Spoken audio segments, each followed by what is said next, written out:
Namaste, viewers. Welcome to Jaipur Dialogue USA, Jaipur Dialogue, and TJD Sports. We have new channel. We have started that, and this perhaps is my opening show that I'm trying to do on TJD Sports. We will talk about sports issues, but today also is a very significant day because all the trapped miners are rescued. A remarkable effort, a teamwork effort from people from all over the world, including the specialists from Australia and so many Indians. Why I make a mention of that? Congratulations to the team that rescued the trapped miners, and very happy that miners are safe. This also takes us back to the World Cup, and that's what we want to talk about going forward. That in the World Cup, India team was starting from a Sharma to Yadav or Shami, everybody was in the team. The team performed and failed together. I have great pleasure in welcoming a good friend, Suraj Balakrishnan, and an avid sports lover. And we get along very well also because we are both Manchester United fans. So we will, next week onwards, I think Suraj has consented primarily in principle we will do a review of EPL every week. And that would be fantastic, particularly since Manchester United won a very pivotal match, 3-0, in which Garnacho scored one of the amazing goals, the bicycle kick. But let's go back to cricket. Suraj, you were in Ahmedabad. We were all following cricket very, very closely. So tell us, your being in Ahmedabad in the final matches, you traveled all the way from Bombay to do so. What did it feel like being on the losing side, apart from the huge success the World Cup itself was? Good evening, Vibhuti Ji, and good evening to all the viewers of Jaipur Dialogues. It's been quite a while since I appeared last year. So I think it was a myriad of emotions because after around 2004-5, right, when growing up as a teenager in my adolescent days, like anyone my age, I was a big Sachin fan, right? We would always be cheering Sachin, Sachin, as like so many others when he made those hundreds in desert storm in Sartor. He took India to the World Cup final in 2003 and we lost, and so many memories. But I think after around 2005 thereabouts, I kind of, my interest just for work kind of was cricket, but otherwise it kind of waned down.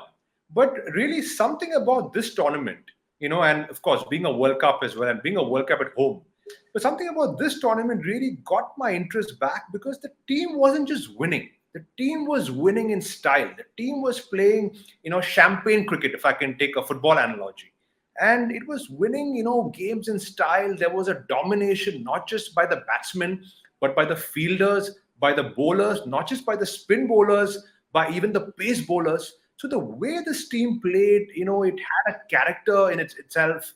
It had a almost like an arrogance in itself, which was wonderful to watch as an Indian cricket fan. But coming first to the semi-finals, I kind of flew down because I was in Bangalore for some family event the few days before the semi-final, and then I flew down on the day of the semi-final to the Wankhede to watch that game, and it was an absolute carnival atmosphere, right? Virat Kohli scored his 50th one-day international 100 to overtake Sachin Tendulkar's record. India won the semi-final by a massive margin of 70 odd runs. Shreyas Iyer as well scored a century that day alongside Virat. So it was, it all went well. And I was, I remember talking to you as well and so many other, friends of mine. And I was so confident that India would kind of, take home the prize. But at the last hurdle, I think a lot of mistakes were made. Firstly, we didn't really read the pitch, as well. And, even before that, I think the pitch could have been a bit different, right? Because we were playing really good cricket on these fast wickets where the ball was coming onto the bat and the batsmen were making literally hay while the sun shines, and the spinners as well and the our pacers as well came into the play. But here I think it was a bit of a defensive move to have a pitch which was very slow, very topsy turvy, not really coming onto the bat, and that kind of suited the Australians ironically, as the game went on. And the very fact that they, they won the toss and chose to bowl first, it really shocked us in the stadium because considering how well India was playing when we were batting first, it shocked us. But then, when you look at, with the benefit of hindsight, it was the right decision. And some of the moves that India made in the final, kind of were reminiscent of South Africa choking when it mattered. And it was pretty painful to watch. The thing about choking, you said, you made a very profound statement that the confidence, arrogance, the dominance with which India played. My son was watching. We were getting up at 4 o'clock every time India played to watch the match, and he said, "Dad, what is most impressive is the way Indian bowlers are dominating." He's in his point of view. He said that it was fun to watch Indian bowlers bowl. Now, Rahul also made a statement that he would have also batted had he won the toss. So the toss part is negated from that point of view. But tell us something about what happened to the Indian team, that in the first 10 overs we knocked 80 runs, brilliant batting, and then subsequently paltry runs from India's standards. What happened? What happened to the aggressive Indian team to suddenly fold back when your goal is to set a target? You are not setting a target. It's as if everybody was bitten by a cobra or was staring straight into the eyes of a python. अजगर के सांप नजर आ जाती है तो सारी हिम्मत निकल जाती है. वो क्या हुआ, वैसी क्या बात थी जो टीम. अब दूसरी बात, गुजरात के स्टेडियम में जितना उत्साह गुजरात के स्टेडियम में पाकिस्तान के मैच के खिलाफ में हुआ था, that was missing. That point is very important from the psychological point of view, that Australians play brilliant psychological game.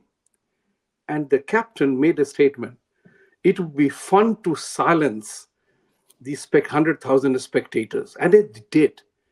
Point is, क्या हुआ spectators को? Suddenly भूल गए, डर गए? Tell me, because you were in the stadium, want to hear your thoughts on that. And I kept tweeting that. Come on, guys, shout at every ball being bowled to the Australian batsman. But there was none coming, not to my ears. Your thought? So, to start off, like as I was entering the ground, traveled from Mumbai to watch the game. As I was entering the ground, there was an air of, great optimism, right? The fans were all charged up. There was a kind of a carnival atmosphere where people pretty much expected the World Cup to land on a platter. And, we underestimated this pretty likable Australian team for a change. Because normally the Australian teams are, of the Shane Warne, Glenn McGrath, Matthew Hayden era, Ricky Ponting era. They were very, very tough, like Andrew Simons. They are tough, they are aggressive, they are nasty, they will, give a few verbal, duels every now and then. But this Australian team, to be fair, is more likable than, once in the past. Now, when the game started, I think we can't underestimate what the pitch did, because everyone expected the pitch to, the ball to come on the bat for, the likes of Kohli, Shreyas Iyer, and, middle order to kind of level the ball really easily and score those big hundreds the way they played against New Zealand and, of course, in the previous games as well. But the pitch really was a bit uneven. It wasn't coming onto the bat as easily as, a lot of us expected. And the kind of pitch that the Indian team, the BCCI has some control over, the home team rather has usually some control over the conditions. And the kind of pitch that was, generated for a game of this magnitude, a final, was a bit, unfortunate. It could have been much better. Because what happened was the Australians clearly saw that dew would play a factor, right, in the second innings. That's why when Pat Cummins won the toss, he, explained that he wanted to bowl first. And the Aussies felt a few niggles could be, looked into, and a few chinks in the Indian armour could be exploited. And they did that very well. Now, you have to understand that Rohit Sharma, and I can't believe that some people criticized him, for his batting, because Rohit Sharma batted beautifully. He really psychologically played the game to the Aussies very well. Josh Hazelwood, for example, has done some damage in this World Cup, and even previously against Sharma in tournaments. He took the charge. He sometimes charged down the wicket and played those beautiful boundaries.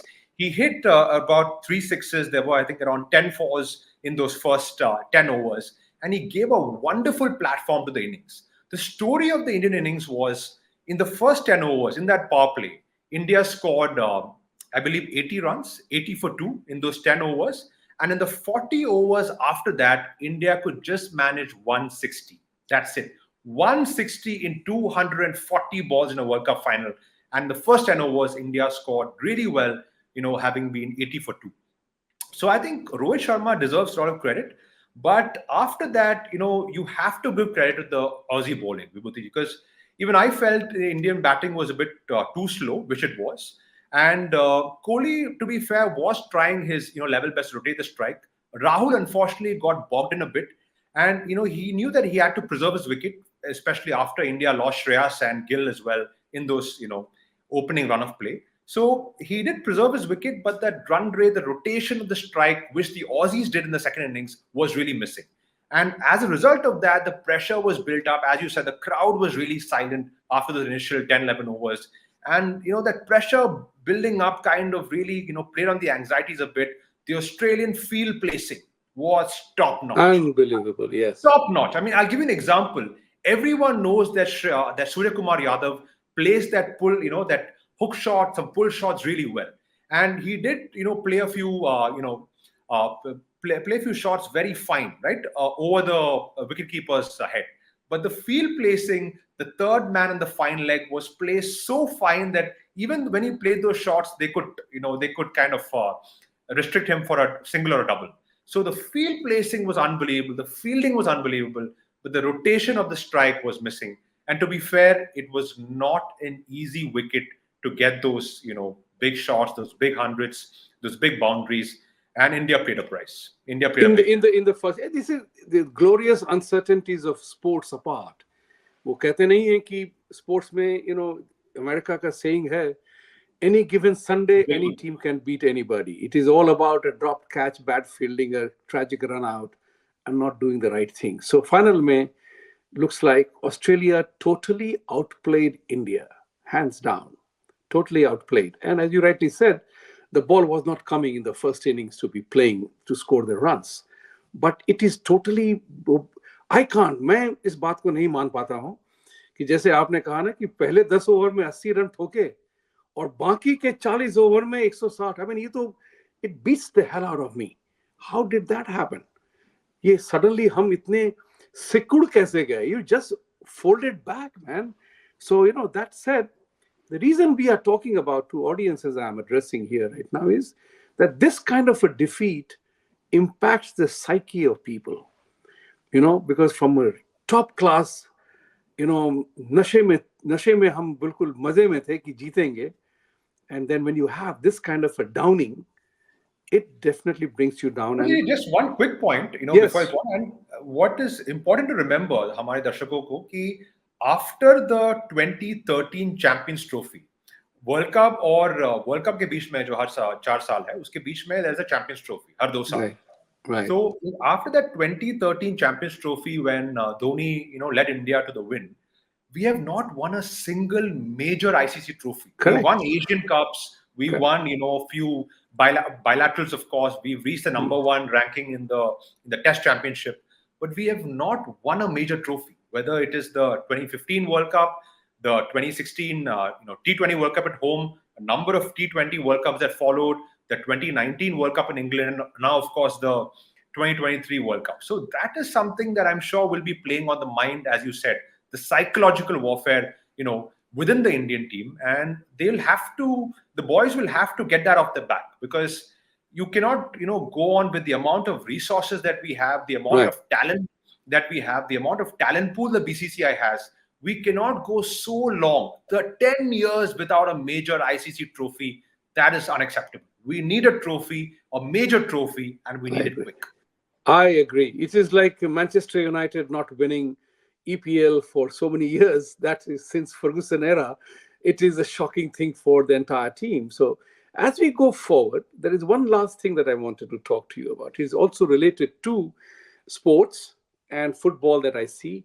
The number of betting organizations that are sponsors of football teams is just about mind-boggling. So, betting जो होता है इसमें, do you think betting plays a role? I mean, it has been institutionalized now. Betting has been sports bet and whatever bet, wanna bet. So many betting teams are the one group of people who went all the way to the bank was perhaps the betting industry. You have any data on that? Not accusing anything, but just the data part. That's It it. is. I That's mean, this has been an ongoing debate in the sporting fraternity for a long time, right? There are also certain, as you said, football, leagues and certain discussions happening whether betting companies should even sponsor a team of, right. let aside the league and let aside the sponsorships in terms Mm, of broadcasters and all that. mm.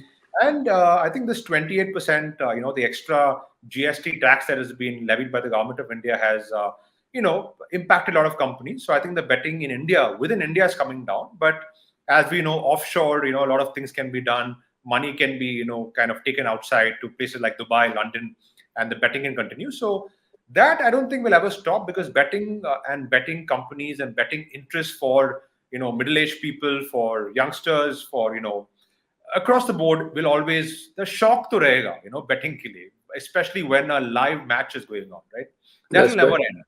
So I don't think betting can be removed as such, and it will be one of the worst things any government can do if they kind of say that, hey guys, betting is completely illegal. You can't do what Dream 11 is doing, etc. Because then the white money will get translated to black money. Exactly. What Yeah. is happens in a public on forums that will go underneath underground, and that won't benefit anybody, right? You'd rather I have totally people agree. doing things on the surface as opposed to behind closed doors. So Yeah, I mean, the interesting. reason why this is there because you know it. And one of the players from Newcastle was has been banned for 1 year for betting on himself, right? And this goes on when the betting is not on a team. Virat Kohli could not have hit wicket himself because of betting. Rohit Sharma's catch was a brilliant catch, no doubt about that. So these are not where the betting goes into play. What happens is that there are certain people who can fall prey to that. We will end the today opening show with one more thought here. Going forward, sports is a glorious uncertainty. I remember Champions League, Manchester United, Chelsea playing in Moscow. Of all player, Cristiano Ronaldo misses the penalty, right? And the very next penalty, or one more later there, John Terry shooting the last ball, last penalty, hits the post, slips, falls, hits the post. Rest is history. So the glorious uncertainties of sport will always be there. A catch dropped, a run out, as in NFL we say, an interception or a fumble can change the outcome of the game. So, friends, thank you for joining us today. And Suraj, I'm very glad that we are doing an opening batting on this TJD Sports and Jaipur Dialogue we have started. And mind you, I know you are a La Liga expert, but fine tune yourself. Let's go back to EPL and let's begin the conversation next week onwards. There's one thing I want to say just to end it. Please do. I know we started on a disappointing note of the World Cup victory, but there are a lot of good, positive things coming up in Indian sport. I'm sure we've already spoken about how India is winning a lot more medals in Asian Games, Commonwealth Games, Right. even the Olympics last time, Neeraj Chopra won a gold medal in athletics of all sports. But there's also a very, very good possibility of India, in this case, Ahmedabad, hosting the 2036 Olympic Games, the Summer Olympic Games. Remember, India is the only country among the top 7 economies of the world which is yet to host Olympic Games. And a country of our size, a country of our talent, a country of our resources should be hosting Olympic Games sooner than later. And hopefully, it's going to happen in 2036. And I'm sure both of us will be there to witness it live. Well, as the saying goes, let's hope so. You will be there. I do not know about myself, but hey, another 14 years, we can definitely plan to wait. I will be definitely rooting for that because I'm a sports buff. I treat sports as my mentor, coach, and a learning pod because all that matters in sports is on that given day, you got to perform, you got to practice, you got to learn and be there. It's not that you just wake up and get into the battlefield. So, sports is my big teacher. So, ladies and gentlemen, please like, subscribe, and support us. And we want to, we believe, I personally believe, that India's future is bright because sports is looking up in India. Because that's one arena where everything, all that matters is performance, and performance matters. Thank you very much, Suraj, for joining on my opening day on TJD Sports. And welcome to the viewers. Jai Hind, Satyamev Jayate.